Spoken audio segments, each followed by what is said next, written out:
কিছুদিন আগে ইন্ডিয়ার নায়িকা নিয়ে কথা বলেছে, আজকে আবার দেখলাম বাংলাদেশি নায়িকার জন্য সে পাগল। তা আমি দোয়া করব কত?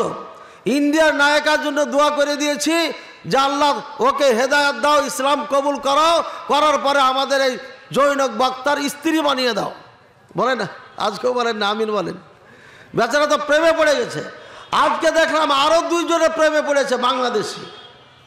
মানে সুযোগ আছে, এখনও দোয়া করা যায়। স্ত্রী যদি ওনার একটা হয় তাহলে আরও কয়টা করতে পারবে? আরও 3টা। আল্লাহ এ দুটাকেও, এই দুটা তো স্বামী আছে মনে হয়, করা যাবে না, এ তো মুসলমান, তাহলে আর দোয়া করা যাবে না, থাক। পরে আবার কাকে চাইবে, কত দোয়া করব?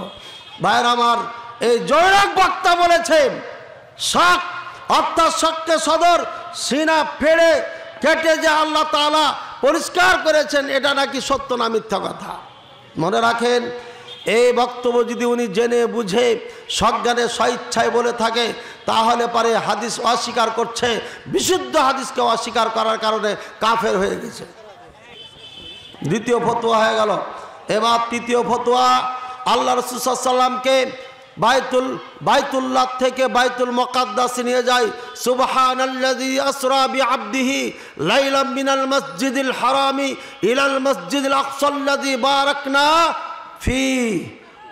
আমি বাইতুল্লাহ থেকে বাইতুল মুকাদ্দাসে মুহাম্মদ সাল্লাল্লাহু আলাইহি ওয়াসাল্লামকে নিয়ে গেলাম, এটাকে বলা হয় ইসরা। আর বাইতুল মুকাদ্দাসে সমস্ত নবীদেরকে নিয়ে ইমামতি করে সালাত পড়িয়ে ওখান থেকে ঊর্ধ্বগামী নিয়ে যান, 7 আসমান পেরিয়ে যখন যান সিদরাতুল মুনতাহা, তারপরে জিবরাইল আলাইহিস সালাম বললেন এটা আমার সীমানায়, আর আগে আর যাওয়া যাবে না।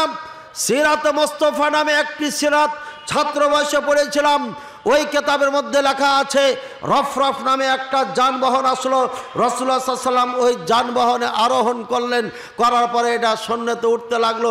এই জন্য বাংলাদেশের কিছু আপনার সিনারি দেখা যায় ফেসবুকে, এখন মাঝে মাঝে দেখা যায় মোটা একটা মানুষ চাদরের উপরে বসে আছে না দাঁড়িয়ে আছে আর উঠতে উঠতে চলে যাচ্ছে। মানে এই ঘটনার থেকে বানাইছে ওইটা, বুঝছেন? আল্লাহ রাসূল সাল্লাল্লাহু আলাইহি ওয়াসাল্লাম বলছেন আমি সামিতু তাসরিফাল কালাম, কলমের শব্দ শুনতে পেলাম।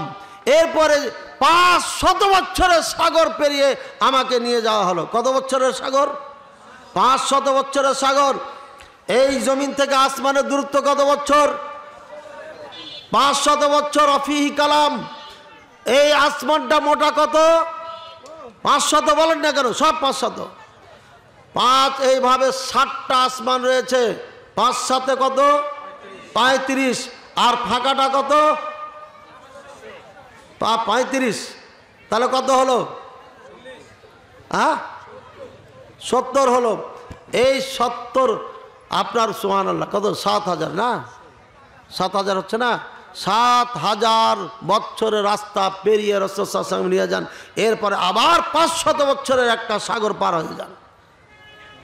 আল্লাহ বলছেন, রাসূলুল্লাহ সাল্লাল্লাহু আলাইহি ওয়াসাল্লাম বলছেন মাসসাবাওয়াতু সাবউ ওয়াল আরাদুনা সাবউ ফি কাফির রহমান কা খারদালাতিন ফি ইয়াদি আহাদুকুম। এই 7 আসমান এমনি ভাবে 7 জমিন আল্লাহর নিকটে একটি সরিষার দানার মতো। এই 7 আসমান 7 জমিন যেমন তোমাদের হাতে একটা সরিষার দানা, আল্লাহ তাআলার নিকটে 7 আসমান 7 জমিনটা হচ্ছে সরিষার দানার মতো। তাহলে আল্লাহ তাআলা এই সরিষার দানার মধ্যে কি ঢোকার দরকার আছে? এখানে বিরাজমান বলা হওয়া বলার প্রয়োজন আছে? এরপরে আমরা বিজ্ঞান যারা পড়েছি, যারা সৌরজগৎ নিয়ে চিন্তা ভাবনা করেছি, পড়েছি, জানি এই সূর্যটা আপনার এই পৃথিবীর থেকে কত কোটি বড়? 15, 13, অর্থাৎ 13 লক্ষ বড়। অর্থাৎ এমন পৃথিবীর 13টা রেখে দেওয়া যাবে সূর্যের মাঝে, আর এমন সূর্যের আশপাশে কোটি কোটি গ্রহ রয়েছে, একে সৌরজগৎ বলা হয়। সুতরাং এই বিশাল জগৎ আল্লাহ বানিয়ে রেখেছেন পৃথিবী ছাড়া। এইভাবে নক্ষত্রগুলো কোটি কোটি কত মিলিয়ন সংখ্যা রয়েছে, কেউ জানি না। আল্লাহ তাআলা এই জন্য বলেছেন নিম্ন শ্রেণীর একটি জান্নাতীকে আমি এই পৃথিবীর মতো জান্নাত দান করব। অর্থাৎ আল্লাহর নিকটে কত বিশাল জগৎ রয়েছে এটা আল্লাহ ছাড়া কেউ জানে না। যাদের জ্ঞান নাই তারা বলে আল্লাহ সব জায়গায় বিরাজমান। আল্লাহ যদি সব জায়গায় বিরাজমান হতেন তাহলে রাসূলুল্লাহ সাল্লাল্লাহু আলাইহি ওয়াসাল্লামকে মক্কা থেকে 7 আসমান পেরিয়ে সাগর পেরিয়ে আপনার উপরে নিয়ে যাওয়া হতো না এবং সরাসরি আল্লাহ তাআলা কথা বলতেন না, বরঞ্চ আল্লাহ তাআলা মক্কায় বলতেন, এই মুহাম্মদ আমি তো মক্কায় আছি, শুনো তোমার সাথে কিছু কথা আছে, ঠিক কিনা? তাহলে আল্লাহ তাআলা কোথায় থাকেন? আরশের ওপরে থাকেন। আরশের ওপরে, যেভাবে বলছে এভাবে বলবেন। কোথায় থাকেন? আরশে আজিমের ওপরে। আরশে আজিম কোথায় আছে? 7 আসমানের ওপরে। ইন্নাল্লাহ কাতাবা মাকাদিরাল খালাইক ক্বাবলা ইয়াখলুকাস সামাওয়াতি ওয়াল আরদা বি50 আলফা সানাহ ওয়া কানা আরশুহু আলাল মা, রাওয়াহু মুসলিম। রাসূলুল্লাহ সাল্লাল্লাহু আলাইহি ওয়াসাল্লাম বলেন 7 আসমান 7 জমিন সৃষ্টি করার 50,000 বছর পূর্বে পৃথিবী আসমান জমিন ছাড়া যত জগতে প্রাণী আছে সমস্ত মাখলুকাতের ভাগ্য আমি লিপিবদ্ধ করেছি। বলেন সুবহানাল্লাহ। আজকে বাগমারার মাটিতে বক্তব্য দিব, এই সময় বক্তব্য দিব, আমার ডানে বামে তারা বসে থাকবে, সামনে কারা বসে থাকবে, কারা কারা ক্যামেরা নিয়ে থাকবে, কারা শুনবে কারা শুনবে না, এই সব আসমান জমি সৃষ্টির 50,000 বছর পূর্বে লিপিবদ্ধ হয়েছে। বলেন সুবহানাল্লাহ। ওয়া কানা আরশুহু আলাল মা, আর আল্লাহর আরশ ছিল পানির ওপরে। ভালো করে বুঝে নেন, পানির ওপরে। আমার পরে ফজিলাতুল শেখ আবু বকর জাকারিয়া হাফিজাহুল্লাহ আসবেন, উনি আকীদার উপরে সম্ভবত আলোচনা করবেন। সুতরাং আকীদা এটা হচ্ছে বৃহত্তম আকীদা, কঠিন মারাত্মক আকীদা। আকীদা যদি ঠিক না থাকে, নামাজ রোজা হজ যাকাত কোনো কিছু করে দান খায়রাত করে তার লাভ হবে না। এজন্য যেভাবে কোরআন সুন্নাহ আছে ওইভাবে বিশ্বাস স্থাপন করতে হবে, তাকেই মুসলিম বলা হয়। আর যারা এভাবে বিশ্বাস করে না তাকে মুসলিম বলা হয় না। এক কথায় আল্লাহ পাক রব্বুল আলামিন মুহাম্মদ রাসূলুল্লাহ সাল্লাল্লাহু আলাইহি ওয়াসাল্লামকে সাগর পেরিয়ে নিয়ে যান, আর সরিষার দানার মতো আসমান জমিনটা, আর আমরা বিজ্ঞানীদের মাধ্যমে জানি একটা পৃথিবীটা ডিমের মতো, আর এই ডিমটা বোঝা যাচ্ছে এই সাগরের ভিতরে ছেড়ে দেওয়া আছে, ঘুরে বেড়াচ্ছে। এর জন্য পৃথিবী ঘুরে, চন্দ্র সূর্য ঘুরে। বুঝেছেন না? বুঝেন না? আমরা বলি আল্লাহ সব জায়গায় বিরাজমান। যে আল্লাহ এত মহান, এত জগতের মালিক, এত জগতের সৃষ্টিকর্তা, সে আবার টুঙ্গির বাজারে কেন যাবে? বলেন। টুঙ্গির কথা কইতে তো আর এক কথায় চলে আসলো। নিরীহ মানুষগুলো, এক ভাই বলল মামুনুল হক সাহেব বলেছেন 4 জন মারা গেছে, আর এক ভাই এখনই সংবাদ দিলেন যে 150 জন মারা গেছে। বলে নাউজুবিল্লাহ। সরকারকে আমরা আগে থেকে বলে আসছি, এদের পেশাব পায়খানা দিয়ে টুঙ্গির ময়দানকে নাপাক করিয়েন না, তুরাগ নদীর পানিকে দুর্গন্ধ করিয়েন না। এই দল ইসলামকে ধ্বংস করেছে, কালিমাকে ধ্বংস করেছে, মর্মে আমার আলোচনা আছে। বিশ্বাস যদি না হয় মুখলেস বিন আরশাদ মাদানী লেখে ইউটিউবে যাবেন, কালিমাওয়ালা কালিমাবিহীন মুসলিম, মক্কার মুসলমান, বাংলাদেশের মুসলমান, এইভাবে শিরোনাম দেওয়া আছে, তথ্য ওখানে দেওয়া হয়েছে। কালিমার বিকৃতি ঘটিয়েছে এই তাবলিগ জামাত এবং ওলামায়ে দেওবন্দ এক কথায়। কারণ মক্কার মানুষেরা রাসূলুল্লাহ সাল্লাল্লাহু আলাইহি ওয়াসাল্লামের সঙ্গে যে আপনার বিরোধ ছিল, লা ইলাহা ইল্লাল্লাহ নিয়েছিল। সুতরাং লা ইলাহা ইল্লাল্লাহর বিকৃতি ঘটিয়ে তারা নিজামুদ্দিনে অর্থাৎ দিল্লি, নিউ দিল্লিতে সেন্টার বানিয়েছে। যেই মোদী সরকার পৃথিবীতে আলোচনা করার জন্য আমাদেরকে ভিসা দেয় নাই, যেই মোদী সরকার বা আগের সরকার দেওবন্দে পড়ার জন্য ভিসা দেয় নাই, এই সরকার তাবলিগ জামাতের সেন্টার হওয়ার সুযোগ বা পারমিশন দিল্লির মাটিতে কেমনে দেয়? বোঝা যাচ্ছে দাল মে কুচ কালা হ্যায়। বুঝে নেওয়া উচিত, সরকারকে বুঝে নেওয়া উচিত। 2-4টা প্লেন দিয়ে আয়সা এখানে ব্যবসা হবে ঠিক, তবে টুঙ্গি সহ আশপাশের যত লোক আছে তারা অত্যন্ত জুলুমের মধ্যে আছে। আমি যখন উত্তরায় ছিলাম, রাত 3টাতে আমাকে বাসার থেকে বের হতে হয়েছে, সারাদিন আমাকে পথে থাকতে হয়েছে মাহফিল করার জন্য। এই কারণে কত রুগী যেতে পারে না সেই রোডগুলো দিয়ে। সুতরাং এটাকে ব্যান করতে হবে, নিষেধ করতে হবে। এটাই হচ্ছে তার জ্বলন্ত প্রমাণ। এরা শান্তিপ্রিয় নয়, এরা জঙ্গি সন্ত্রাস, এদের লিঙ্ক রয়েছে আফগানিস্তানের সাথে। সুতরাং বাংলাদেশেও হয়তো এটা ঘটাবে তারা। এই জন্য স্বপ্ন দেখছে যশোরের এক মাদ্রাসাতে সেই দুইজনকে পোশাক পরিয়া অস্ত্র ধারণ করে বক্তব্য দিচ্ছে আরবিতে, মানে নকল চলছে এখন থেকে। জঙ্গিতে আবার যেন আখড়া না গাড়ে, এই জন্য সরকারকে অ্যালার্ট হতে হবে, সাবধান হতে হবে। আর এই টুঙ্গির ময়দান থেকে তাবলিগ জামাতকে উঠাইতে হবে। এরাকে যদি হাগামুতার জায়গা দেওয়াই লাগে তাহলে পদ্মা পারে দিয়ে দেন, পদ্মা পার দিয়ে ভেসে চলে যাবে, কমপক্ষে আমরা বেঁচে যাব। আল্লাহ বুঝার তো বিধান করুন ভাইয়ের আমার। তাহলে বোঝা গেল আল্লাহ কোথায় আছেন? 7 আসমানের ওপরে নয়, বলবেন আরশে আজিমের ওপরে, আরশের ওপরে আছে। কি বলবেন? আরশে আজিম কোথায় আছে? 7 আসমানের ওপরে আছে। তাহলে আহলুস সুন্নাহ ওয়াল জামাআহ, পৃথিবীর সমস্ত বিদ্বানদের এটা হচ্ছে আকীদা। এই আকীদা, এই বিশ্বাসের বিপক্ষে যারা ভূমিকা পালন করেছে তারা ইরানিরাই বলেছে আল্লাহ সব জায়গায় বিরাজ।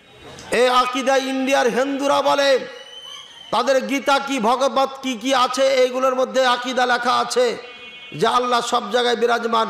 ওইখান থেকে আমাদের দেশের হুজুররা ধার করে নিয়েছে।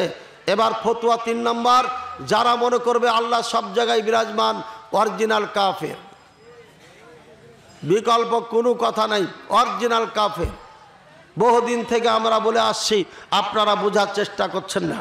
ভাইয়ের আমার, বোঝা যাচ্ছে এই সালাত এমন গুরুত্বপূর্ণ একটা ইবাদত, আল্লাহ তাআলা সরাসরি মুহাম্মদ সাল্লাল্লাহু আলাইহি ওয়াসাল্লামকে ওপরে নিয়ে যে নিজে কথা বলেছেন। বলে সুবহানাল্লাহ, ডাইরেক্ট বলছে মুহাম্মদ তোমার উপরে 50 ওয়াক্ত সালাত ফরজ করা হলো। কত ওয়াক্ত? 50 ওয়াক্ত। চিন্তা করেছেন বাগবাড়ার মানুষ কত সময়, কয়বার পড়তে হবে দিন রাতে? 50 বার সালাত পড়তে হতো।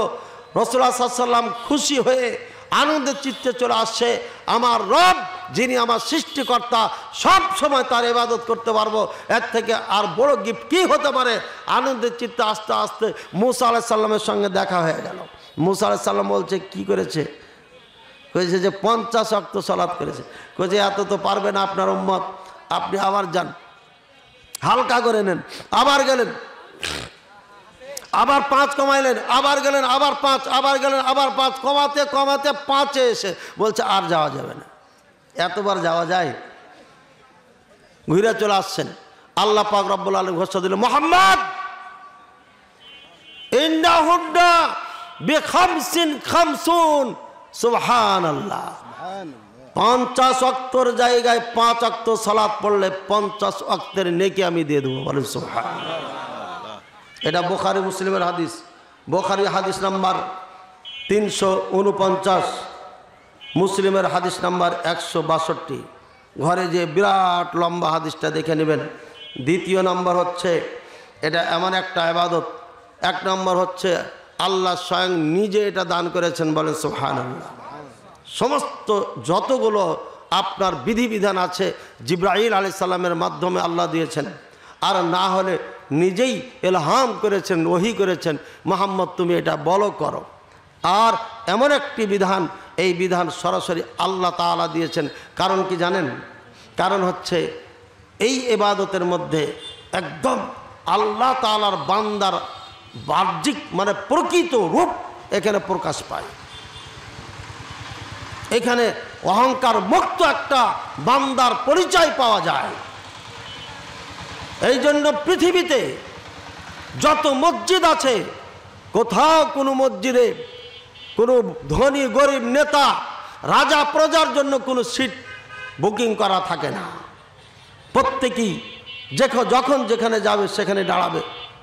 যদিও আমাদের দেশে কিছু মসজিদে জায়গা নির্ধারণ করা আছে, মোতাওয়াল্লি সাহেবের জন্য এই জায়নামাজ, সভাপতি সাহেবের জন্য এটা, সেক্রেটারি সাহেবের জন্য এটা, কিন্তু এটা ইসলাম সমর্থন করে না। এক কথায় রাজার থেকে প্রজা, ও যদি মুচিক কাজ করে, জুতা সেলাই করে, তারপর তার ওখানে যে স্থান, রাজার সেই একই স্থান, রাজার যা মূল্য একজন সামান্য মেথর হলো পারে তারও সেই মূল্য। দুইজনের মাঝে কোনো পার্থক্য আল্লাহর দরবারে নাই। বলেন সুবহানাল্লাহ। বরঞ্চ ইন্না আক্রামাকুম ইনদাল্লাহি আতকাকুম, তোমাদের মধ্যে সব থেকে আমার নিকটে সম্মানী ওই ব্যক্তি যে আমাকে বেশি ভয় করে। বলেন আল্লাহু আকবার। আবার বলেন সুবহানাল্লাহ। আল্লাহ কত মহান, আল্লাহ কত মহান চিন্তা করেন। সব থেকে নিম্ন শ্রেণীর মানুষটা যদি তাকওয়া বেশি হয় আল্লাহর কাছে সেই সম্মানী। আল্লাহু আকবার। দ্বিতীয় নম্বর, 5 ওয়াক্ত সালাতে 50 ওয়াক্ত নেকি। তৃতীয় সময় হিয়া ইবাদাতুন লা তাসকুত আনকা আবাদান হাত্তা ফি ময়দানিল হারবি ওয়াল গরকি ওয়ালা ফিল হারকি মা দুমতা আকিলান। এমন একটি ইবাদত যতক্ষণ আপনার আকল ঠিক আছে, জ্ঞান আছে, ততক্ষণ পর্যন্ত এই সালাত আপনার মাপ নাই।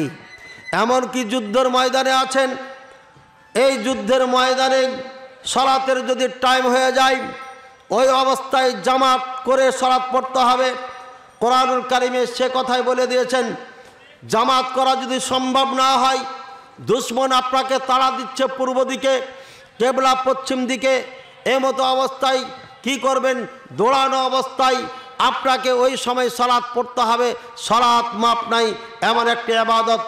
আপনি অসুস্থ হয়ে গেছেন, চলতে পারেন না, উঠতে পারেন না, নড়াচড়া করতে পারেন না, কিন্তু আকল ঠিক আছে, জ্ঞান ঠিক আছে, আপনাকে সালাত পড়তে হবে।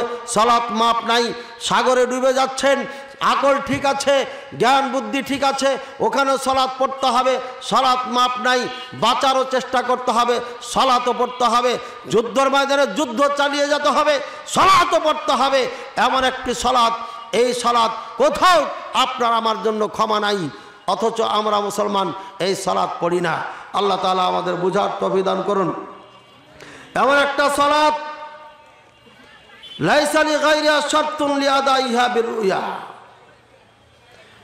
হিয়া ইবাদাতুন লাইসা লিগাইরিহা শারতুন লিআদাইহা বিররুয়া। পৃথিবীতে যত ইবাদত আছে, আপনার যাকাত দিবেন, এই মর্মে রাসূল সাল্লাল্লাহু আলাইহি ওয়াসাল্লাম কথা বলে নাই, আদ্দু যাকাতাকুম কামা রাআইতুমুনি ওয়াদ্দি যাকাত।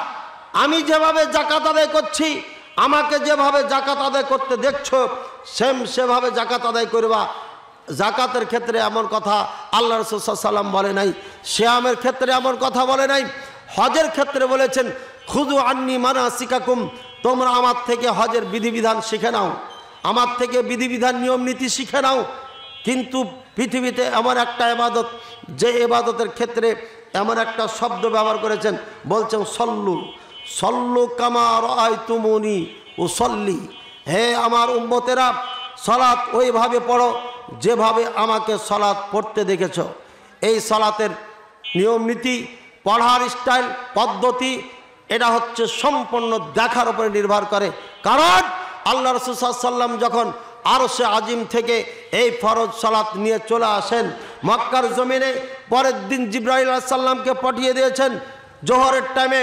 বলছে, জিবরাইল যাও আমার নবী মুহাম্মদ রাসূলুল্লাহ সাল্লাল্লাহু আলাইহি ওয়াসাল্লামকে সালাত দেখিয়ে দিয়ে আসো।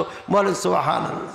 দেখছেন কেমন ইবাদত, তালিম সরাসরি আসমান থেকে শিখানো ইবাদত। দুনিয়ার কেউ শিখায় নাই। কে শিখাচ্ছে? আল্লাহ তাআলা রব্বুল আলামিন জিবরাইল আলাইহিস সালাম সব থেকে সেরা ফেরেশতাকে দিয়ে, দামি ফেরেশতাকে দিয়ে আল্লাহ বলছেন, যাও মুহাম্মদকে সালাতের ট্রেনিং দিয়ে আসো, সালাত শিখিয়ে দাও, কখন পড়বে, কোন টাইমে পড়বে। প্রথম দিন দেখিয়ে দিলেন, ফার্স্ট টাইম এখানে, লাস্ট টাইম এখানে। তারপরে বললেন এই সময়, এক একটা সময় এক একটা সালাত দেখানোর পরে বললেন এটাই হলো আপনার সালাতের টাইম। তারপরে বলছেন সায়াকুন ফি উম্মতি উমারা, অতি শীঘ্রই আমার উম্মতের মধ্যে কিছু উমারা হবে, নেতা হবে, অর্থাৎ ইমাম হবে। ইউআখিরুনা সালাহ, নামাজ দেরি করে পড়াবে। অন্য বর্ণনা আছে ইউদাইয়ুনা সালাহ, সালাতকে তারা ধ্বংস করে দেবে।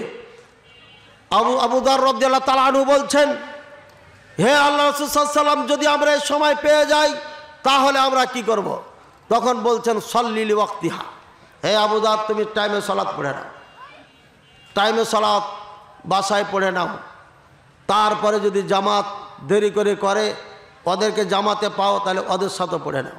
বলে সুবহানাল্লাহ। শিখিয়ে দিয়েছেন।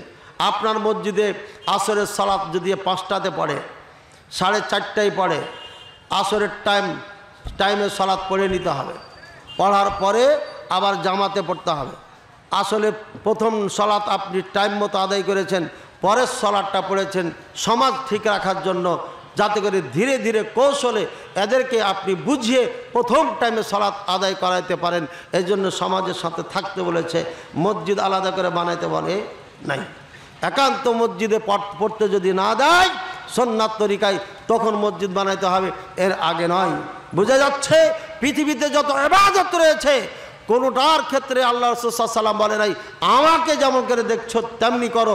শুধুমাত্র একটি ইবাদত এই সালাত, যে আমাকে যেভাবে পড়তে দেখছো ওইভাবে পড়ো। বলেন সুবহানাল্লাহ। বুঝেছেন কথা? এটা গুরুত্ব কত বুঝেছেন? 1 নম্বর আসমানের ওপরে ফরজ করা হলো, 2 নম্বর জিবরাইল সাল্লামকে পাঠিয়ে দেওয়া হলো। সালাতে এদিক ওদিক যদি হয়ে যায় তাহলে সালাত হবে না। একজন সাহাবী মসজিদে এসে সালাত পড়লেন, সালাত পড়ে এসে রাসূলুল্লাহ সাল্লাল্লাহু আলাইহি ওয়াসাল্লামকে সালাম দিলেন। রাসূলুল্লাহ সাল্লাল্লাহু আলাইহি ওয়াসাল্লাম বলছে ইরজি ফাসাল্লি ফাইন্নাকা লাম তুসাল্লি, ফিরে যাও আবার সালাত পড়ো, তোমার সালাত হয় নাই, পড়োনি তুমি সালাত, হয় নাই এ কথা বলে নাই, বলছে পড়োনি সালাত তুমি। আবার সালাত পড়লেন, পড়ার পরে আবার এসে সালাম দিলেন, আবারও বললেন চলে যাও সালাত পড়ো নাই, আবার পড়ো। আবার আসলেন, আবার সালাম দিলেন, আবার বলছেন ইরজি ফাসাল্লি ফাইন্নাকা লাম তুসাল্লি, ফিরে যাও তুমি সালাতই পড়োনি। চতুর্থবার বলছেন হে রাসূলুল্লাহ সাল্লাল্লাহু আলাইহি ওয়াসাল্লাম, এর থেকে ভালো করে সালাত আমি পড়তে পারি না, সুতরাং আমাকে দেখাই দেন। এরপরে তখন রাসূলুল্লাহ সাল্লাল্লাহু আলাইহি ওয়াসাল্লাম বললেন সুন্দর করে রুকি করো, সিজদা করো, এইভাবে তেলাওয়াত করো, এইভাবে করো, এইভাবে করো, দেখাই দিলেন। সালাত পড়লেন। বোঝা যাচ্ছে নিজের মতো করে সালাত বানানো হবে না, বোঝা যাচ্ছে এই সালাত ইমামের মতো করে পড়লে হবে না, বোঝা যাচ্ছে এই সালাত মাযহাব অনুযায়ী পড়লে হবে না, বোঝা যাচ্ছে এটা কোনো পীর বাবার সালাত নয়, এটা কোনো ওলিয়া আউলিয়ার সালাত নয়, এটা কোনো ব্যক্তির সালাত নয়, কোনো দলের সালাত নয়। সরাসরি আল্লাহ তাআলা ফরজ করেছেন, আল্লাহ তাআলা যেভাবে পড়তে বলেছেন ওইভাবেই পড়তে হবে, এক বিন্দু পরিমাণ এদিক ওদিক করা যাবে না। এই মর্মে আমার অনেক সালাত বক্তব্য আছে, বাগমারার নিচু বাড়াই বক্তব্য দিয়েছিলাম। আমাদের দেশের মসজিদ আর মক্কা মদিনার সাথে কয়টা পার্থক্য বলে গেছেন? শুনেন নাই? কয়টা বলেছিলাম? 72টা পার্থক্য বলেছিলাম, এখনো নেটে ভেসে বেড়াচ্ছে। আকীদা তাওহীদের ক্ষেত্রে ওই যে হেলিপ্যাড কোথায় যেন আছে, এটা ভবানীগঞ্জে না, ওই মাহফিলে বলেছিলাম 55টা পার্থক্য আমাদের দেশের এই মাযহাব যারা মানেন তাদের জন্য। আমরা মাযহাবের বিপক্ষে বলছি না, তবে এরা মাযহাবের নাম দিয়ে অনেক কিছুই আবিষ্কার করেছে যেটা আবু হানিফা রাহিমাহুল্লাহর সাথে কোনো সম্পর্ক নাই।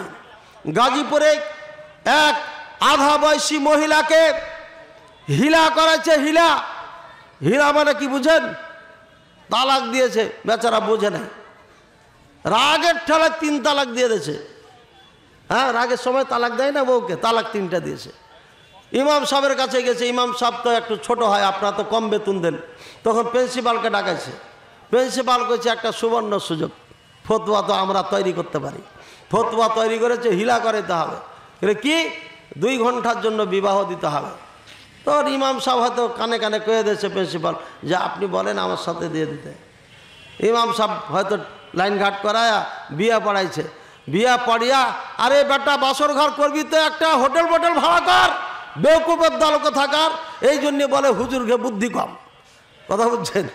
বিয়ে করেছি তুই বাসর ঘর বানাবি, এই বেটা করেছি কি মসজিদের মধ্যে লাটাপাটা করেছে। নাউজুবিল্লাহ সুম্মা নাউজুবিল্লাহ। এই জন্য এই মৌলবীরা বলে আহলে হাদিসেরা নারীদেরকে মসজিদে ডাকে সালাতের জন্য, এই জন্যই ডাকে যে তারা নারীদেরকে নিয়ে অপকাম করবে।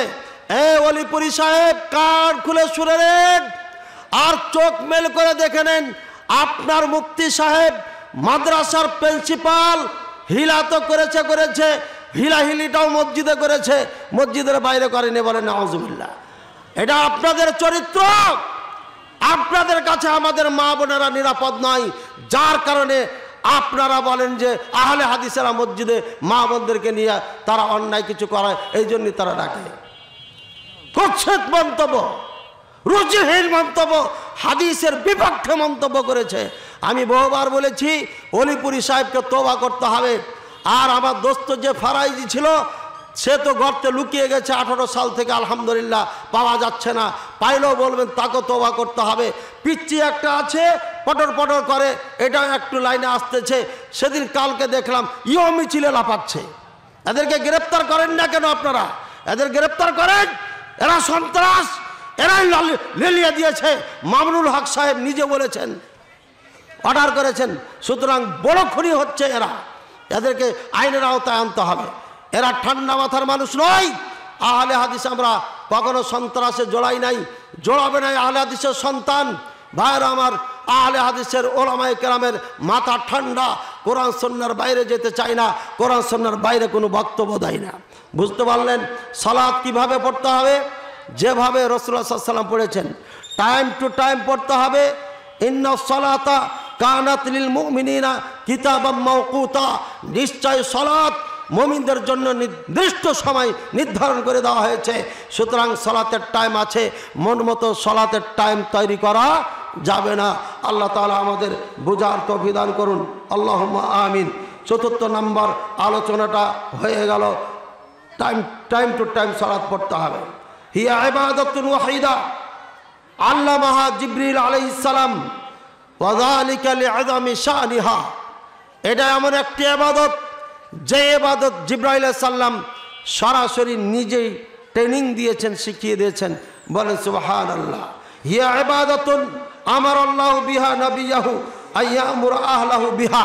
এমন একটি ইবাদত আল্লাহ পাক রব্বুল আলামিন তার নবী মুহাম্মদ রাসূলুল্লাহ সাল্লাল্লাহু আলাইহি ওয়াসাল্লামকে আদেশ করছেন, ওয়ামুর আহলাকা বিসসালাহ ওয়াসতাবির আলাইহা। হে মুহাম্মদ, তুমি তোমার আহালকে, পরিবার পরিজনকে এই সালাতের আদেশ করো। এমন একটি ইবাদত পরিবার পরিজনকে আদেশ করার জন্য বলেছেন আল্লাহ পাক রব্বুল আলামিন। হিয়া ইবাদাতুন আমারা বিহাল্লাহু আইসাল্লিহা বিল্লাইল। এমন একটি ইবাদত যে ইবাদতটা রাত দিন পড়ার জন্য আদেশ করেছেন। হিয়া ইবাদাতুন ইনাজি বিহাল আব্দু রাব্বাহ। এমন একটা ইবাদত যে ইবাদতের মধ্যে সরাসরি বান্দার সাথে আল্লাহ কথা বলেন। বলেন সুবহানাল্লাহ। ইযা কামাল আব্দু ফিস সালাহ ইনাজি রব্বাহু। বান্দা যখন সালাতে দাঁড়িয়ে যায় আল্লাহর সাথে কানে কানে কথা বলে। বলেন সুবহানাল্লাহ। ইযা ক্বালাল আব্দু আলহামদুলিল্লাহি রাব্বিল আলামিন ক্বালা রব্বুনা আযজা ওয়া জাল হামিদানি আব্দি। বান্দা যখন সালাতে আলহামদুলিল্লাহি রাব্বিল আলামিন বলে, আল্লাহ বলে আমার বান্দা আমার প্রশংসা করেছে। বান্দা যখন আর রহমানুর রহিম বলে তখন আল্লাহ বলে আসনা আলাইয়া আব্দি, আমার বান্দা আমার গুণকীর্তন বর্ণনা করেছে। যখন বান্দা মালিক ইয়াউমিদ্দিন বলে তখন আল্লাহ বলেন মাজ্জাদানি আব্দি, আমার বান্দা আমার বড়ত্ব বর্ণনা করেছেন। বলেন সুবহানাল্লাহ। বান্দা যখন ইয়াকা না'বুদু ওয়া ইয়াকা নাস্তাঈন বলে, আল্লাহ তোমার ইবাদত করছি, তোমার থেকে আশ্রয় চাচ্ছি, সাহায্য চাচ্ছি, কামনা করছি। আল্লাহ বলেন হাদা বাইনা ওয়া বাইনা আব্দি, হাদা বাইনি ওয়া বাইনা আব্দি, এটা আমার আর আমার এই বান্দার মাঝে। বলে সুবহানাল্লাহ। এক এক করতে করতে ওয়ালা দাল্লিন পর্যন্ত আল্লাহ এভাবে উত্তর দিতে থাকেন, বান্দার সাথে কথা বলতে থাকেন। বলে সুবহানাল্লাহ। কপাল পোড়া মুসলমান সৃষ্টিকর্তার সাথে 5 বার কথা বলবে, এটা তার মন চাই না। কপাল পোড়া মুসলমান আমরা। আল্লাহ আমাদের বুঝার তৌফিক দান করুন। হিয়া ইবাদাতুন তানহা আনিল ফাহশা। এটা এমন একটি ইবাদত যে ইবাদত সকল পাপাচার থেকে বিরত রাখে। বলেন ঠিক কিনা?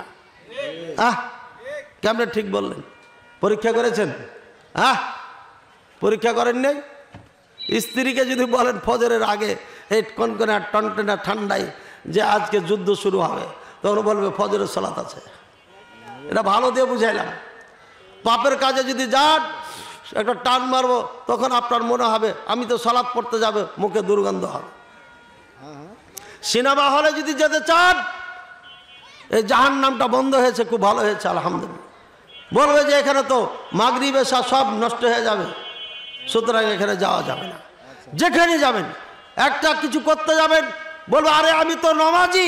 এ কাজ অবস্থায় দেখলে তো বলবো আরে তুমি 5 ওয়াক্ত নামাজ পড়ো, আবার এদিকেও দিনে করো মোল্লাগিরি, রাতে করো মুরগি চুরি, এই লজ্জাতে সে মুরগি চুরি করবে না, ইত্যাদি ইত্যাদি। সুতরাং সালাত এমন একটা ইবাদত আপনাকে যাবতীয় অন্যায় থেকে বিরত রাখে। বলেন সুবহানাল্লাহ। আল্লাহ পাক রব্বুল বুঝার তৌফিক। হিয়া ইবাদা তামহি আও তুমহি বিহাল খাতায়া আও তুমহা বিহাল খাতায়া, এমন একটা ইবাদত সব গুনাহ ক্ষমা করে দেয় আল্লাহ, সগীরা গুনাহ। আল্লাহ রাসূল সাল্লাল্লাহু আলাইহি ওয়াসাল্লাম বলেছে, আরাইতুম লা আন্না আহাদাকুম বিবাবি আহাদিকুম নাহারান, তোমাদের কাউরির বাড়ির সামনে যদি একটা নদী থাকে, ইয়াক্তাসিলু ফিহি খামসা মাররাত, আর 5 বার যদি সেখানে গোসল করে, হাল ইয়াবকা মিন দারানি শাই, তাহলে কি তার শরীরে কোনো ময়লা থাকবে? ক্বালু লা ইয়া রাসূলুল্লাহ সাল্লাল্লাহু আলাইহি ওয়াসাল্লাম, থাকবে না। বলতে ফাযালিকা মাসারুস সালাওয়াতিল খামস ইয়ামহুল্লাহু বিহি মিনাল খাতায়া, এটা হচ্ছে নামাজ 5 ওয়াক্ত সালাতের এক্সাম্পল। 5 বার যারা সালাত পড়ে তাদের সব গুনাহগুলোকে ধুয়ে মুছে দেয়। বলেন সুবহানাল্লাহ। এই নামাজের গুরুত্ব হচ্ছে এটা। রাসূলুল্লাহ সাল্লাল্লাহু আলাইহি ওয়াসাল্লাম আরো বলেন, এটা নয় হিয়া ইবাদাতুন নূরুন ইয়াউমাল কিয়ামাতে, এটা এমন একটা ইবাদত যেটা কিয়ামতের দিন নূর হবে। এটা এমন একটা ইবাদত হিয়া নাজাতুন ইয়াউমাল কিয়ামা, কিয়ামতের দিন নাজাতের ওসিলা হয়ে যাবে। হিয়া ইবাদাতুন বুরহানুন ইয়াউমাল কিয়ামা, এমন একটা ইবাদত কিয়ামতের দিন দলিল হয়ে আপনার সামনে দাঁড়াবে। বলেন সুবহানাল্লাহ। মান হাফাযা আলাইহা কানাত লাহু নূরান ওয়ালা বুরহানা, কানা মান হাফাযা আলাইহা কানাত লাহু নূরান ওয়া বুরহানা ওয়া নাজাতা ইয়াউমাল কিয়ামা, যে ব্যক্তি 5 ওয়াক্ত সালাত টাইম টু টাইম ভালো মতো ঠিক মতো আদায় করবে, রুকু সিজদা ঠিক করবে, ওয়াজিব ফরজগুলোকে ভালো করে আদায় করবে, আল্লাহ রাসূল সাল্লাল্লাহু আলাইহি ওয়াসাল্লাম বলেন এই সালাত তার জন্য নূরের কাজ করবে, আলোর কাজ করবে, তার জন্য দলিলের কাজ করবে। আল্লাহ তাআলা তার এই নামাজের ওসিলায় নাজাত দিয়ে দিবে। বলেন সুবহানাল্লাহ।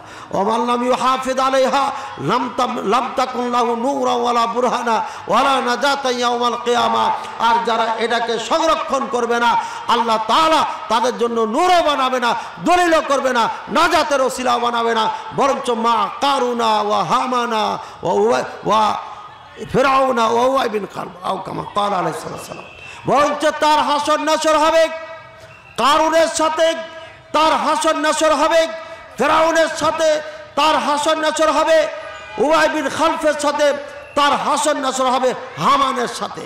কারুনের মাল ছিল অনেক, যার কারণে আল্লাহকে পারওয়া করতো না, মানতো না, নবীকে মানতো না, এই জন্য সমস্ত মাল সম্পদ সহিত তাকে জমিনে আল্লাহ দফন করে দিয়েছেন। বলেন সুবহানাল্লাহ। আবার বলেন নাউযুবিল্লাহ। মুফাসসিরিনে কেরাম, মুহাদ্দিসিনে কেরাম বলেছেন, যারা দুনিয়ার সম্পদের কারণে সালাত পড়ার টাইম হয় না, তাদের হাসর নাসর হবে কারুনের সাথে। বলেন নাউযুবিল্লাহ। যারা নেতৃত্বের জন্য সালাত পড়তে পারে না, তাদের হাসর নাসর হবে ফিরআউনের সাথে। বলেন নাউযুবিল্লাহ। যারা নেতাদেরকে চুগলখড়ি করে, মুনাফিকি করে কথা লাগায়, কুপরামর্শ দেয়, দেশ ও জাতির অকল্যাণে কাজ করে, এমন লোকদের উজির নাজির যারা আছে, উজির অর্থাৎ সংসদ সদস্য, মন্ত্রী যারা আছে, উপদেষ্টা মহোদয় যারা আছে, এদের হাসর নাসর হবে আপনার হামানের সাথে। আর যারা মুনাফিকি চরিত্র বহন করে, এর কথা ওকে লাগায়, এর কথা ওকে লাগায়, এই মুনাফিক চুগলখড়ের হাসর নাসর হবে উবাই বিন খালফের সাথে। বলেন নাউযুবিল্লাহ। নামাজ এত ইম্পর্টেন্ট জিনিস, পড়লে পারে নাজাত, পড়লে পারে দলিল, পড়লে পারে আলোর কাজ করবে।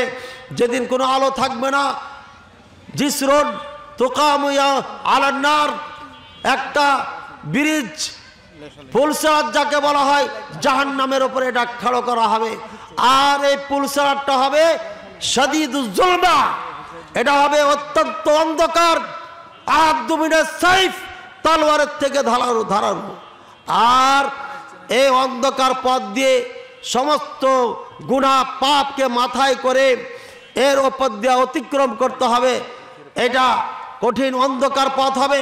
ফিহি কারালিব, এখানে কিছু চেকপোস্ট থাকবে।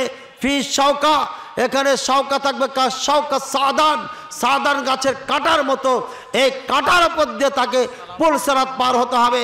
সুতরাং নামাজ যদি পড়েন, তাহলে অন্ধকার রাস্তায় আপনার আলোর ব্যবস্থা করে দিবেন। বলেন সুবহানাল্লাহ। বুঝেছি না বুঝে নাই ভাইয়েরা আমার? আর যদি এটা না করি তাহলে পারে সেদিন থেকে যাব, পুলসেরাত পার হওয়া যাবে না। পুলসেরাত তালোয়ারের থেকে ধারালো এত চিকন রাস্তা দিয়ে আল্লাহর রহমত ছাড়া আর নেক আমল ছাড়া কোশ্চিন কালো এই রাস্তা পার হওয়ার ক্ষমতা নাই। আপনারা হয়তো কল্পনাই করতে পারছেন না। এখান দিয়ে একটা সুতা বেঁধে দেন ওই পিলার পর্যন্ত, সেই চিকন সুতা দিয়ে কে আছেন এখান দিয়ে পার হয়ে চলে যাবেন।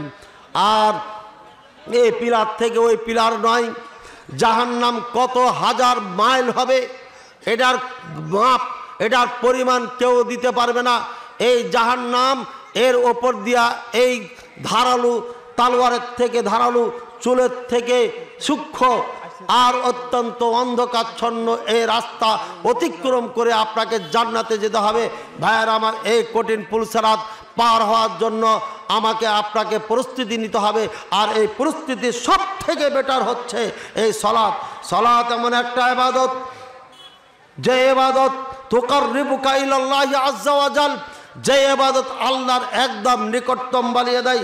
রাসূলুল্লাহ সাল্লাল্লাহু আলাইহি ওয়াসাল্লাম বলেন, লা ইয়াজালু ইয়াতাকাররাবু ইলাইয়া বিন-নওয়াফিলি হাত্তা উহিব্বাহু ফাইদা আহবাবতুহু কুনতু সামআহু আল্লাযী ইয়াসমাউ বিহি ওয়া বাসারুহু আল্লাযী ইয়াবসুরু বিহি ওয়া ইয়াদাহু আল্লাতী ইয়াবতাসু বিহা ওয়া রিজলুহু আল্লাতী ইয়ামশি বিহা।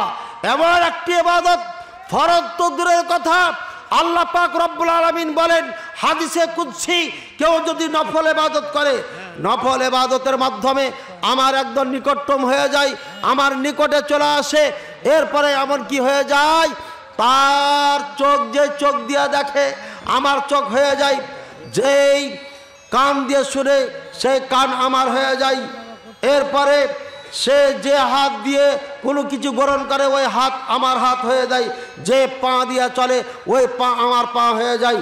ভাইয়েরা আমার, এই বিশুদ্ধ হাদিস প্রমাণ করে একটা মানুষ নফল ইবাদত করলে, নফল নামাজ পড়লে, সালাত পড়লে, এই সালাত নামাজের মাধ্যমে আল্লাহর একদম নিকটতম হয়ে যায়, হাত হয়ে যায়, পা হয়ে যায়, চোখ হয়ে যায়, কান হয়ে যায়। এর অর্থ এটা নয় যেমন আপনার ভণ্ড বাবারা বলে, বাবারা আল্লাহ তো বলেছেন, রাসূলুল্লাহ সাল্লাল্লাহু আলাইহি ওয়াসাল্লাম তো বলেছেন, যে ব্যক্তি নফল ইবাদত বেশি বেশি করে সেই আল্লাহর হাত পা হয়ে যায়। নাউযুবিল্লাহ সুম্মা নাউযুবিল্লাহ।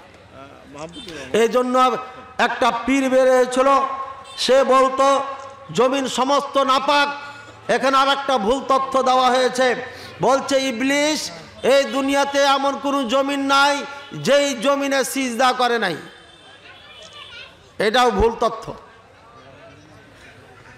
ও তো ইবাদত করেছে আসমানের ওপরে, তো সব জমিনে কোথায় সিজদা করলো বলেন?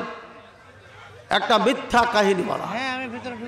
এই ইবলিস যেহেতু সিজদা করেছে তাই জমিন সব নাপাক হয়ে গেছে, বলেন নাউযুবিল্লাহ। কেউ সিজদা করলে জমিন নাপাক হয়? হ্যাঁ, আল আরদু কুল্লুহা তাহুর, কুল্লু মাসজিদুন তাহুরুন, রাসূলুল্লাহ সাল্লাল্লাহু আলাইহি ওয়াসাল্লাম বলেছেন সমস্ত পৃথিবীর জমিন মসজিদ এবং পবিত্র। পানি না পাইলে এই জমিনে হাত মেরে তায়াম্মুম করে সালাত পড়া যায়। ভাইয়ের আমার, এইভাবে ভুয়া হাদিস বর্ণনা করেছে মৌলবীরা, নিজকে বাবা পীর সাহেব দাবি করে বলছে জমিনে সিজদা করা লাগবে না, আমার দুই পায়ের মাঝখানে সিজদা করো, বলে নাউযুবিল্লাহ।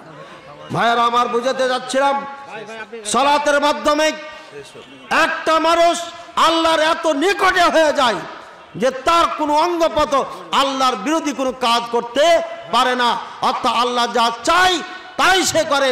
এখানে এই হাদিস দ্বারা এটাই বোঝানো হয়েছে, হি ইবাদাতুন আমারা বিহা সিবিয়ান ওয়া হুম সাবউ সিনিন। এটা এমন একটা ইবাদত, পৃথিবীতে কোনো ইবাদতে 7 বছর বয়সে আদেশ করা হয় নাই, ট্রেনিংয়ের কথা বলা হয় নাই, কিন্তু এই সালাতের ব্যাপারে, নামাজের ব্যাপারে বলেছেন মুরু আওলাদাকুম বিসসালাতি ওয়া হুম সাবউ সিনিন। তোমাদের সন্তানদেরকে সালাতের আদেশ করো যখন তাদের বয়স হয় 7 বছর। ভালো করে মনে রাখেন, ভালো করে শুনুন, সন্তানের বয়স যদি 7 বছর হয়ে যায় তাহলে সালাতের আদেশ করতে হবে। আল্লাহ রাসূল সাল্লাল্লাহু আলাইহি ওয়াসাল্লাম বলেন ওয়াদরিবুহুম ওয়া হুম সাবউ ওয়া হুম আশারু সিনিন। আর সন্তানের বয়স যদি 10-এ পদার্পণ করে তাহলে পারে তাদেরকে প্রহার করো, অর্থাৎ 10 বছর বয়স থেকে শাসন গর্জন করে কঠিন হাতে তাকে আপনার দমন করে সালাতের জন্য বাধ্য করতে হবে। অর্থাৎ 10 বছর বয়স হয়ে গেলে এই সালাতকে, এই সন্তানকে মসজিদে নিতে হবে, সালাত পড়াইতে হবে বাধ্যতামূলক। ভাইরা আমার, যদি আপনি 7 বছর বয়স থেকে এই সন্তানকে সালাতের ট্রেনিং দিতে থাকেন, 15 বছর বয়সে যে বালেগ হবে, সালাত ফরজ হবে, এই দীর্ঘ সময় ট্রেনিংয়ের কারণে, অর্থাৎ ওইদিকে 5 আর এদিকে 3, 8 বছর একটা মানুষ যদি ট্রেনিং নেয় তাহলে পারে কমপ্লিট একজন সৈনিকে রূপান্তরিত হয়ে যায়। এই ট্রেনিং আর কখনো ভুলে নাই। ক্যারাটি শেখার জন্য 1 ঘন্টা করে ট্রেনিং যদি কেউ নেয় তাহলে পুরা বেল্ট নেওয়ার জন্য তাকে 3 বছরের একটা কোর্স লাগে। আর যদি আর একটু সময় দেয় 1 বছরে নিতে পারে। সুতরাং 3 বছরে যদি একটা ভালো ফাইটার হতে পারে, আল্লাহ রাসূল সাল্লাল্লাহু আলাইহি ওয়াসাল্লামের শিক্ষা দেওয়ায় সালাত আল্লাহ প্রদত্ত ইবাদত, কেউ যদি 8 বছর ট্রেনিং করে তার সালাতে আর কোনো ত্রুটি থাকে না। এই জন্য এমন একটি ইবাদত যেটা 7 বছর থেকে ট্রেনিংয়ের জন্য আদেশ করেছেন রাসূলুল্লাহ সাল্লাল্লাহু আলাইহি ওয়াসাল্লাম। ইয়া ইবাদাতুন লাহা শর্তুন, শর্তু তাহারা। যাকাত দিবেন, উজু করা লাগবে না। দান করবেন, উজু করা লাগবে না। পৃথিবীতে যত ইবাদত আছে, সিয়াম রাখবেন, উজু শর্ত নয়। শুধু হজের ক্ষেত্রে তওয়াফ যখন করবেন তখন উজু লাগবে, এছাড়া উজু লাগবে না। কিন্তু সালাত এমন একটি ইবাদত যার ফার্স্ট টু লাস্ট উজু রাখতে হবে। আর এটা এই জন্য করেছেন, এক মসজিদে 1000 মুসল্লি যদি থাকে আর তারা যদি সবাই বায়ু ছাড়তে লাগে, মসজিদের পরিবেশ নষ্ট হয়ে যাবে।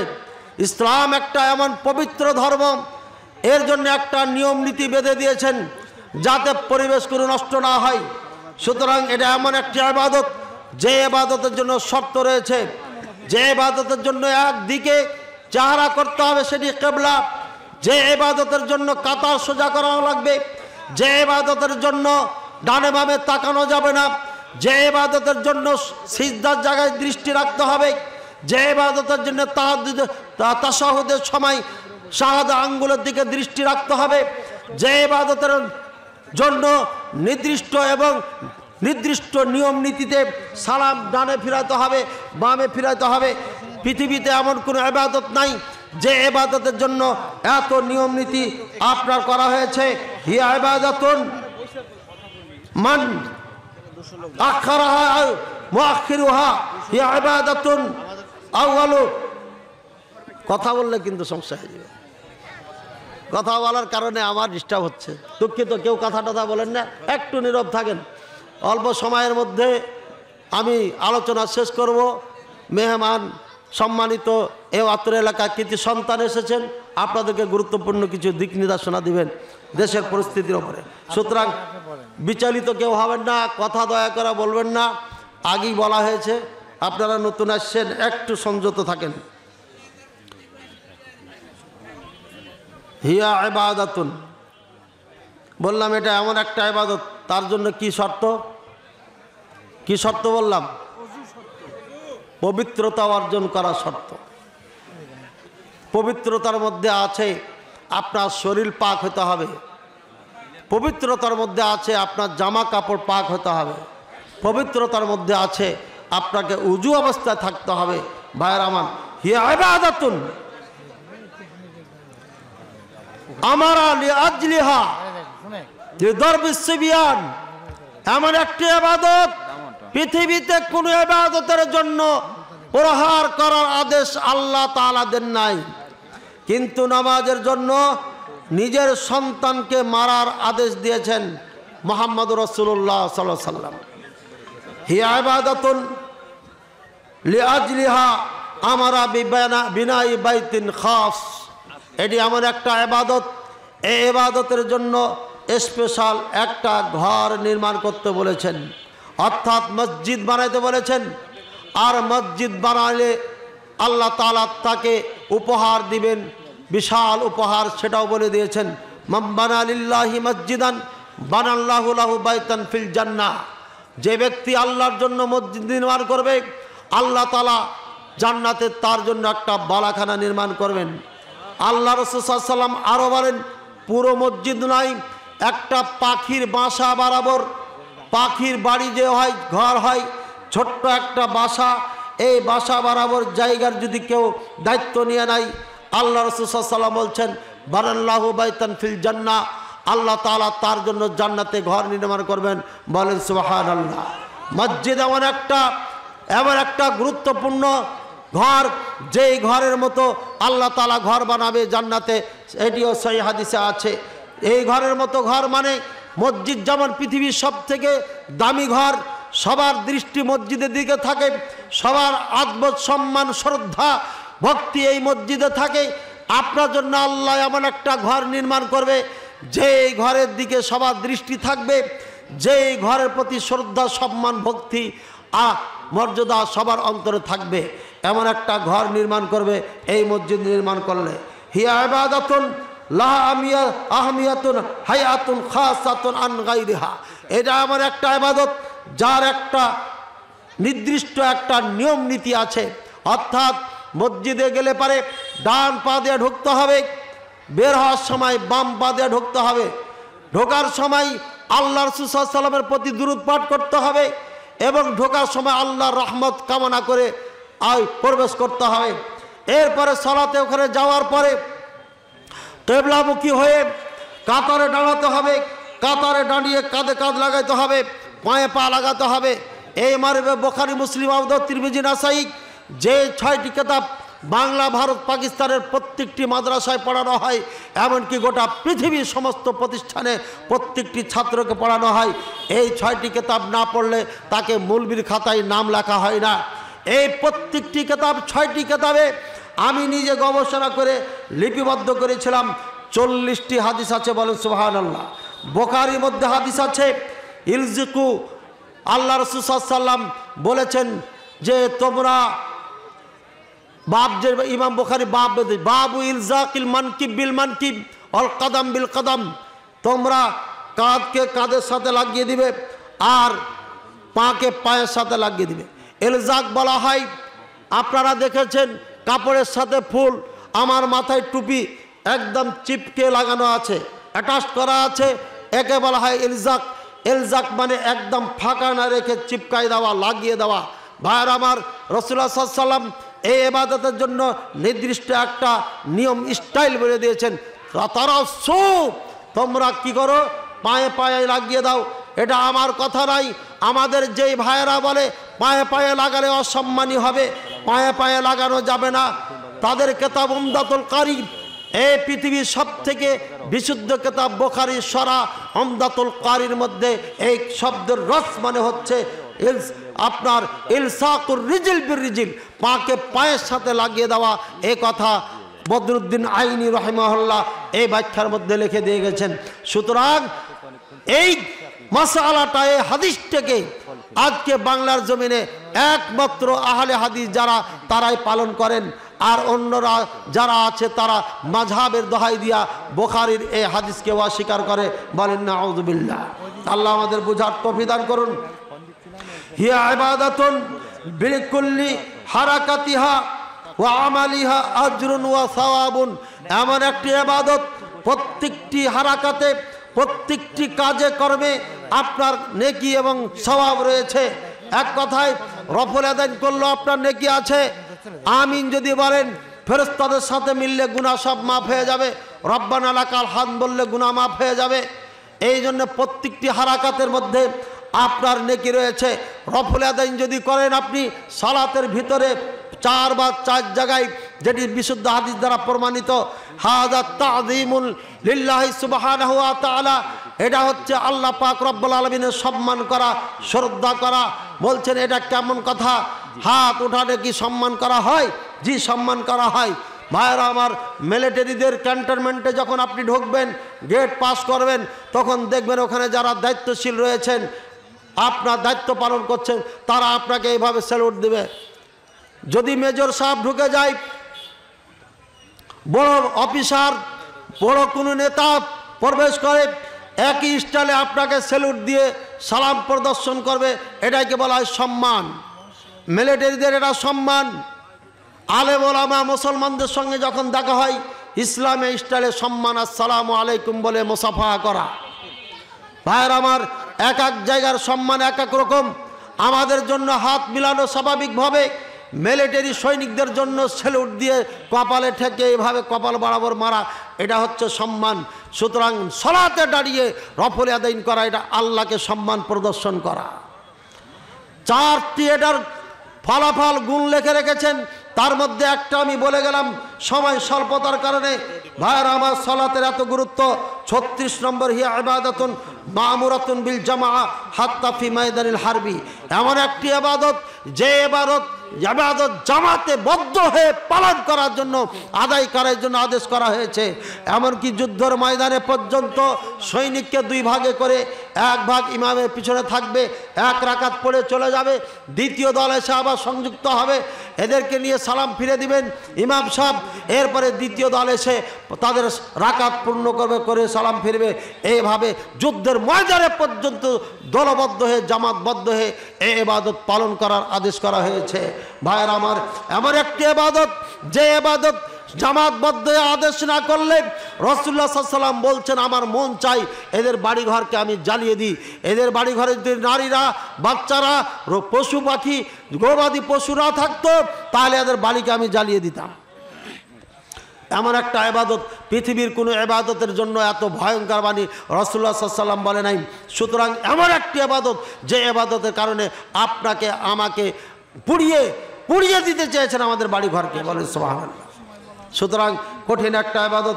ভাইয়ের আমার, এই ইবাদত এমন একটি ইবাদত মান ইয়াতাখাল্লাফ আনহা ফাহুয়া মুনাফিকুন খালিসুন। যে ব্যক্তি ইচ্ছাকৃত এই সালাত থেকে পিছে থাকে, সালাত জামাতে পড়তে চায় না, খাস করে এশার সালাত আর ফজরের সালাত, এরা স্পষ্ট মুনাফিক। মুনাফিক চিনার জন্য ভালো একটা চাবিকাঠি বলছে, মুনাফিক চিনবা তাহলে মসজিদের গেটে দাঁড়িয়ে দেখো কে এশার সালাতে আর ফজর সালাতে আসে না, ওটাই হচ্ছে মুনাফিক। পৃথিবীতে এমন কোনো ইবাদত নাই যাকাত আগে দিলে পারে মুনাফিক হয়ে যাবেন, পরে দিলে মুনাফিক হবেন, এমন কথা কোথাও নাই। কিন্তু সালাত আপনি যদি দেরি করে করে পড়েন তাহলে মুনাফিক হয়ে যাবেন। আল্লাহ তাআলা আমাদের বুঝার তৌফিক দান করুন। হিয়া ইবাদাতুন লাহা মালায়েকাতুন হাররাসুনা মিনাস সামা। এমন একটি ইবাদত যে ইবাদতের জন্য আল্লাহ তাআলা ফেরেশতাদেরকে 2 শিফটের ডিউটি করে দিয়ে দিয়েছেন। এক দল আসে ফজরের সালাতে, আসার পরে তারা আসর পর্যন্ত ডিউটি করে। আসর থেকে আরেক দল আসে, আসর থেকে ফজর সালাত পর্যন্ত ডিউটি করে। 12 ঘন্টা করে ডিউটি ভাগ করা আছে। আল্লাহ তাআলা জিজ্ঞাসা করেন, আমার বান্দাকে কোন অবস্থায় পেয়েছিলা, কোন অবস্থায় রেখে আসলে? ফজরের সালাতে যারা আসেন তারা বলে, আল্লাহ তোমার বান্দাকে ফজরের সালাতে পেয়েছিলাম, আসরের সালাতও পেয়েছিলাম, ফজরের সালাতও পেয়েছিলাম, আসরে পেয়েছিলাম। আসরের ডিউটিরতরা বলবে, আল্লাহ তাকে আসরও পেয়েছিলাম, ফজরও পেয়েছিলাম, সালাত অবস্থায় পেয়েছিলাম, সালাত অবস্থায় রেখে চলে আসলাম। বোঝা যাচ্ছে আপনার জিকির আল্লাহর কাছে 2 বার হয় 24 ঘন্টায়, বলে সুবহানাল্লাহ। রিক্সা চালক, ভ্যান চালক, আপনার আমার দৃষ্টিতে এই লোকটার কোনো দাম নাই, কিন্তু আল্লাহ তাআলার নিকটে এত দাম। আল্লাহ তাআলা তাকে নিয়ে আলোচনা করেন আরশে আজিমে, বলেন সুবহানাল্লাহ। এমন একটি ইবাদত, হিয়া ইবাদাতুন আউয়ালু মা ইউহাসাবুল আবদু ইয়াউমাল কিয়ামা আনিস সালাহ। এটা এমন একটা ইবাদত, কিয়ামতের ময়দানে সর্বপ্রথম যে হিসাব নেওয়া হবে সেটি হচ্ছে সালাতের হিসাব নেওয়া হবে। পৃথিবীতে কোনো আমল এমন নাই যার হিসাব আল্লাহ তাআলা আগে নেবেন। এইটা হচ্ছে এমন একটা ইবাদত যে ইবাদতের হিসাব আল্লাহ তাআলা প্রথম নেবেন কিয়ামতের ময়দানে। যার সালাত নাই তার অন্য আমলও নাই।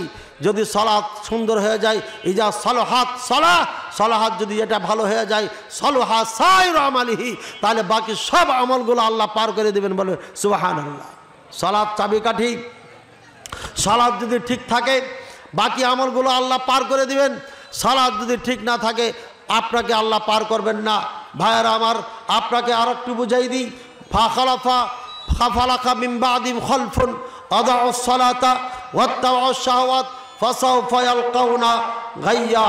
রাসূলুল্লাহ সাল্লাল্লাহু আলাইহি ওয়াসাল্লাম বলেন, তোমাদের পরে এমন এক জাতি আসবে, আদাউস সালাহ, এরা সালাতকে বরবাদ করবে, ধ্বংস করবে, সালাতকে ত্যাগ করবে, কথা বলে নাই, বলছে এরা ধ্বংস করবে, মানে টাইম মতো পড়বে না। মুফতি সাহেব যে টাইম বেঁধে দিয়েছে ওটাই চলবে, সহিহ মুসলিমের হাদিসে এরা মানে না। এই সালাত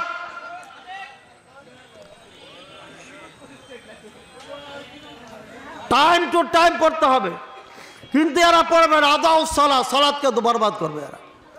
ফাসাউফা ইয়ালকাউনা গাইয়া, অতি শীঘ্রই আমি এদেরকে জাহান্নামে নিক্ষেপ করব। সালাত যদি কেউ না পড়ে ঠিক মতো জাহান্নামে দিবে। সালাত যদি ত্যাগ করে দেয় তাহলে কোথায় দিবে? জাহান্নামে দিবে না? মুসলমান হিসাবে দিবে না কাফের হিসাবে? কাফের হিসাবে দিবে। এটা তার দলিল হচ্ছে, বলবেন হুজুর জেনা করার কারণে তো জাহান্নামে দিবে, মদ খাওয়ার কারণে জাহান্নামে দিবে, সুদ ঘুষের কারণে জাহান্নামে দিবে, সুতরাং আপনি এই জাহান্নামে দিবেই বলে তাকে কাফের বলতে পারেন না। এই জন্যই বলছি যে আল্লাহ পাক রব্বুল আলামিন একই আয়াতে তার বলেছেন ইল্লা মান আমানা, তা তবে হ্যাঁ ওই ব্যক্তি যে ঈমান আনবে। বোঝা যাচ্ছে যারা সালাত পড়ে না তারা মুসলিম থাকে না, এই জন্য আল্লাহ তাআলা ঈমান আনার জন্য বলেছেন। আরও স্পষ্ট করে দিচ্ছি সূরা তাওবার 11 নম্বর আয়াত, ফাইন তাবু ওয়া আকামুস সালাতা ওয়া আতাবুজ যাকাতা ফাইখওয়ানুকুম ফিদ্দিন। যদি তারা তওবা করে, ভালো করে শুনুন, যদি তারা তওবা করে, ওয়া আকামুস সালাহ, সালাত কায়েম করে, ওয়া আতাবুজ যাকাত, যাকাত আদায় করে, ফাইখওয়ানুকুম ফিদ্দিন, তাহলে তারা তোমার দিনী ভাই।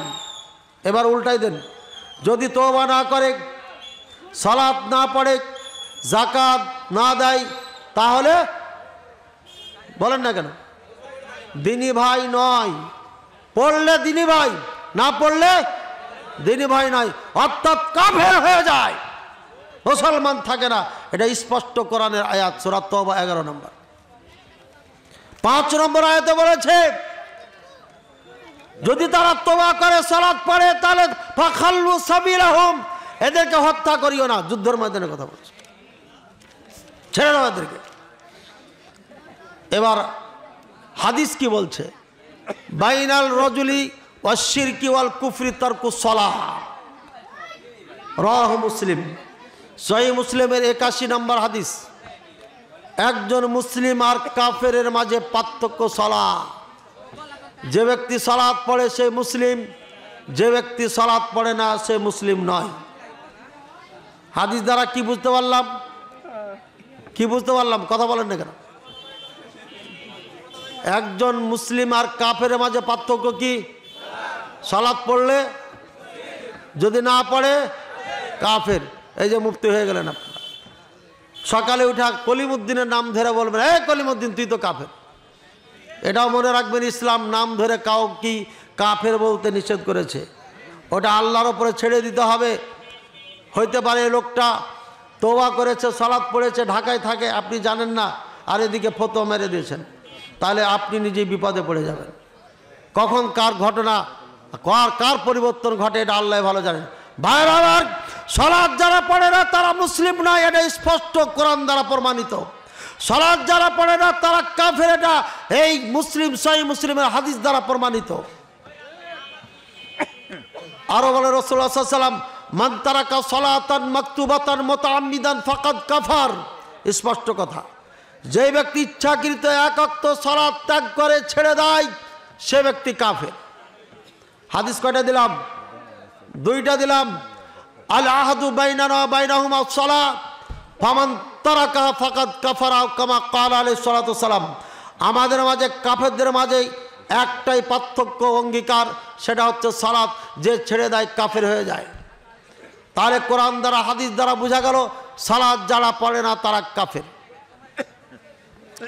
এবার ফতোয়া আল্লাহ থেকে পেয়ে গেলাম, রাসূল সাল্লাল্লাহু আলাইহি সাল্লাম থেকে পেয়ে গেলাম।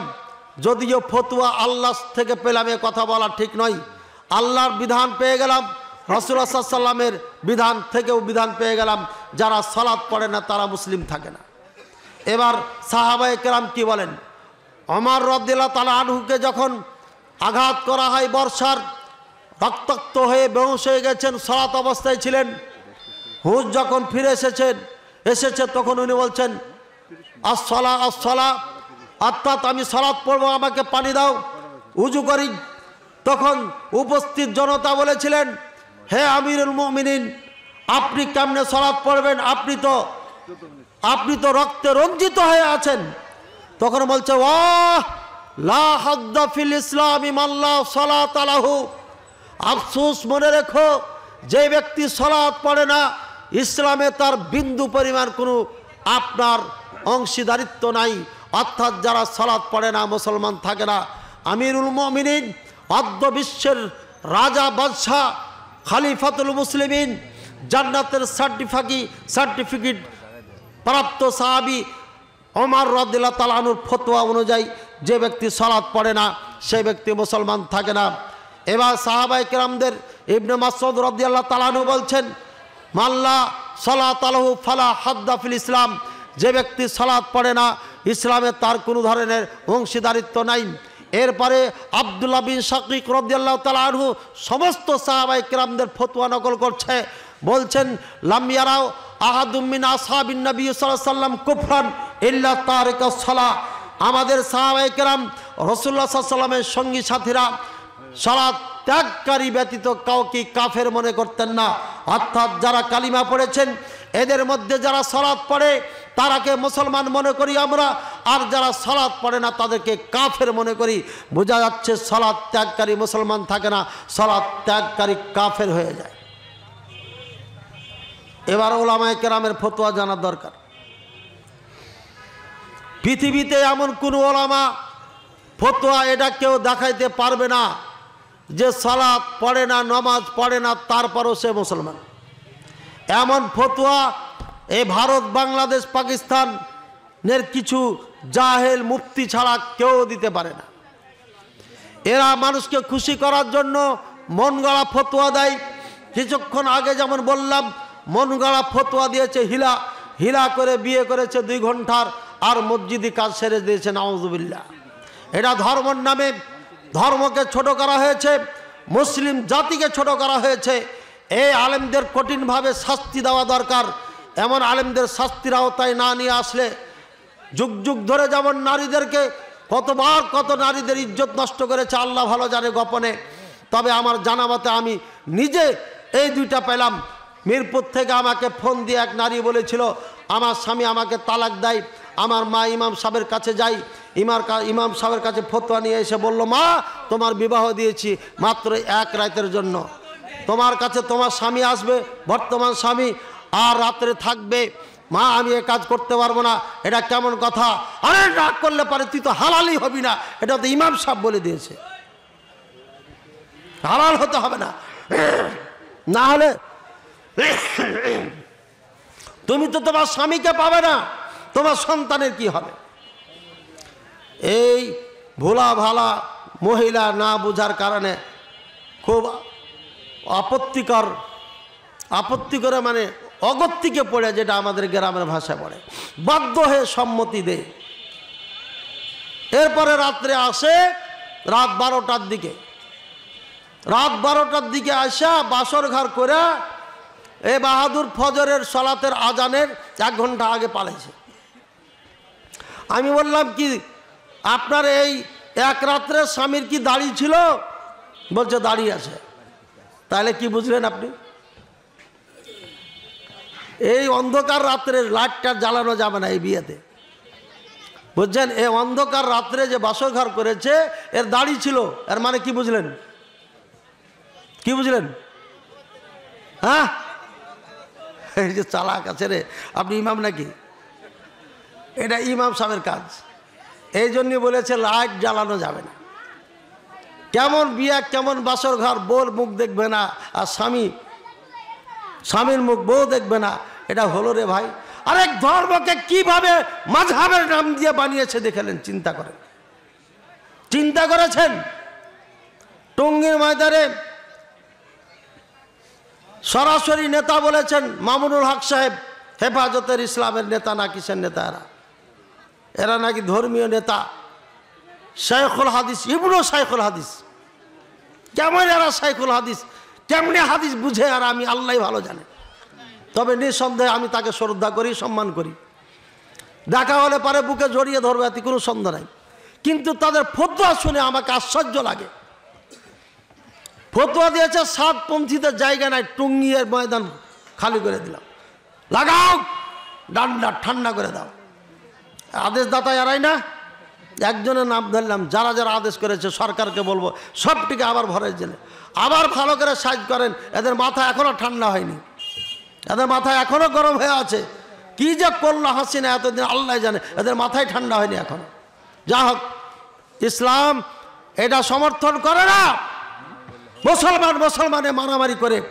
আর স্টেজে আসার আগে এক ভাই বলল 150 জন মারা গেছে, বলেন নাউযুবিল্লাহ। একটা প্রাণী যদি চলে যায়, রাসূলুল্লাহ সাল্লাল্লাহু আলাইহি ওয়াসাল্লাম বলেছেন আল কাতিল ওয়াল মাকতুল ফিন্নার, যে হত্যা করেছে, যে হত্যা হয়েছে, দুইজনই জাহান্নামী। একজন মুসলমান আর একজন মুসলমানে মারামারি করে মারা গেলে দুইজনই জাহান্নামী। বলবেন যে মারা গেছে ওর কি দোষ? রাসূলুল্লাহ সাল্লাল্লাহু আলাইহি ওয়াসাল্লাম ওটা বলে দিয়েছেন, ওয়া কাদ হারিসুল লিকাতলি আখিহি, কারণ এই লোকটাও তাকে হত্যা করার চেষ্টাই ছিল কিন্তু পারে নাই। দুইজনের ইচ্ছা ছিল আমি তাকে হত্যা করব, এই জন্য দুইজনই জাহান্নামী। হ্যাঁ, যদি সে হত্যা না করে, শুধু বাধা দেয়, এরপরে কেউ এসে মেরে ফেলেছে, এইভাবে যদি হত্যা হয়ে যায়, তাহলে হয়তো আল্লাহ পাক রব্বুল আলামিন কিছুটা হলো ক্ষমা করবে। কিন্তু এখানে যুদ্ধের ময়দান কায়েম করে বলছে আমরা বদর জয় করে ফেলেছি। নাউযুবিল্লাহ সুম্মা নাউযুবিল্লাহ, স্পষ্ট এটা গুমরাহি। আমি এখান থেকে বলতে চাই, তাবলিগ জামাত যদি থাকে সাদ সাহেবেরটাই থাকবে, জুবাইর সাহেবেরটা থাকবে না। বুঝেছেন কেন বললাম? ইন্ডিয়াতে কে নেতা? জুবাইর সাহেব কি আছে ইন্ডিয়াতে? ইন্ডিয়াতে কি জুবাইর সাহেব আছে? আরে জুবাইর সাহেবের বাড়ি বাংলাদেশে। বাংলাদেশের তাবলিগ জামাত দুই ভাগে ভাগ হয়েছে, একটা জুবাইরি, একটা সাদি। বুঝেছেন? জুবাইরপন্থী আর সাদপন্থী। জুবাইর সাহেবের বাড়ি হচ্ছে বাংলাদেশ, ঢাকায়, এর একটা দল। আর সাদ সাহেবের ইন্ডিয়ার মানুষ, ওর একটা দল হয়েছে। তো ইন্ডিয়াতে যে তাবলিগ জামাত আছে ওদের নেতা কেটা? সাদ সাহেব না? পাকিস্তানের নেতা কেটা? সাদ সাহেব। দিল্লিতে যে আমির হবে, গোটা পৃথিবীর আমির সে হবে, এটা তাদের নিয়ম। সুতরাং বাংলাদেশে দুই দল হয়েছে, এর মানে জুবাইর সাহেবের দলটা এটা উগ্র দল, এরা এখানে সমস্যা করেছে। হ্যাঁ, সাদ সাহেবের ভুল আছে, হাদিসের অপব্যাখ্যা করেছে, কথার কথা শুনলাম, ধরে বলে নিলাম। আমাদের অনেক বক্তারে বলছে সাদ সাহেবের এই ভুল ওই ভুল।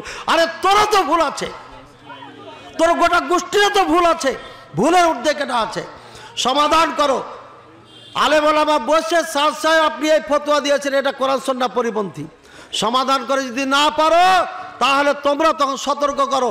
কিন্তু একই ময়দানে তাবলিগ জামাতের নাম দিয়ে, দাওয়াতের নাম দিয়ে, ইসলামের লেবাস পরিধান করে তোমরা 100 জন 150 জন বা 2 জন বা 3 জন 4 জন মানুষকে হত্যা করবা, এটা কোন ধর্মের শিক্ষা দিয়েছে? কোন ইসলামের শিক্ষা দিয়েছে? এটা কোরআনের ইসলাম, আমাদের ইসলাম, আল্লাহর মনোনীত ধর্ম ইসলাম, এটা শিক্ষা নাই। বুঝেছি না? বুঝে নাই? এই জন্য এদের ব্যাপারে পদক্ষেপ সরকারকে নেওয়া খুবই জরুরি। আল্লাহ তাআলা আমাদের বুঝার তৌফিক দান করুন। আচ্ছা, ধন্যবাদ, জাযাকুমুল্লাহ খায়রান।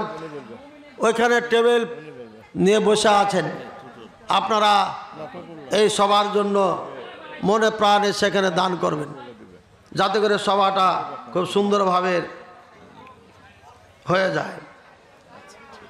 এটা প্রশ্ন করেছেন নাকি? প্রশ্ন না, এটা কি বলছিলাম ভাই, কি বলছিলাম? হ্যাঁ, টুঙ্গির ময়দান থেকে চলে এসেছি। বলছিলাম সমস্ত সাহাবায়ে কেরামদের ফতোয়া কি সালাত যদি না পড়ে, সমস্ত সাহাবায়ে কেরাম কাফের মনে করে। সুতরাং বাংলাদেশের কোন হুজুর কি ফতোয়া দিল এটা দেখার বিষয় না, কোরআন বলছে মুসলমান থাকে না, হাদিস বলছে মুসলমান থাকে না, আমিরুল মুমিনিন উমর রাদিয়াল্লাহু তাআলা আনহু বলছেন মুসলমান থাকে না, ইবনে মাসউদ রাদিয়াল্লাহু তাআলা আনহু তিনিও বলছেন মুসলমান থাকে না। সমস্ত সাহাবায়ে কেরাম একমত সালাত না